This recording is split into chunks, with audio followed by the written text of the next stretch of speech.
France has produced a remarkable number of saints. Today we're celebrating one of them, one of the most illustrious, St. Vincent de Paul. One of his strong beliefs was in the power of God that accompanies all good endeavour. He said, "Believe me, 3 people can do more than 10 when the Lord takes a hand in the work, and he always does so when he deprives us of human help and places us in the necessity of doing something beyond our power." His compatriot, St. Therese of Lisieux, whom we're reflecting on these days in preparation for her feast day on the 1st of October, echoed these sentiments because she had an unshakable trust in the love and in the power of God. And this trust came to be known as her little way. In essence, the little way is an attitude of soul whereby, in the spirit of St. Therese, we look to God with the heart of a child, and knowing our needs, but knowing too the power and the merciful love of God, we live the details of our daily lives in a spirit of trust and acceptance. Therese herself it was who invented the name, the little way, in speaking towards the end of her autobiography about her own journey to God and the formidable saints whose lives she couldn't imitate. She said, "I wanted to seek out a means of going to heaven by a little way, a way that is straight, very short, and totally new." Now, the prevailing attitude of the time was to think of God as demanding and judgmental. The remnants of Jansenism were still lingering, and this cramping heresy still had an inhibiting influence on committed Catholics. But Therese was a spiritual genius, and she struck out on the road of staking all on the merciful love of God. She went with a spiritual instinct to the heart of the gospel and found there a God of love in whom mercy, not justice, was the overriding quality that marked all his dealings with human beings, delighting to show mercy. She said that God is infinitely more willing to exercise his mercy than his justice. Early on in life, Therese wanted to strive for sanctity, to be a great saint, as she said.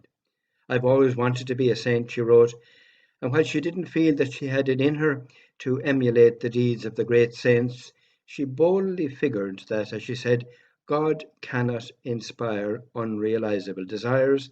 I can then, in spite of my littleness, aspire to holiness.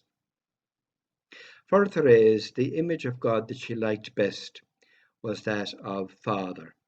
She had an intensely loving relationship with her own father, and she felt that if God was anything like him, then not only had she nothing to fear, but she could expect a lot from him. And by all accounts, God was even better than any earthly father or mother. And it was inconceivable to her that God, this loving Father, would want anything but the best for his child.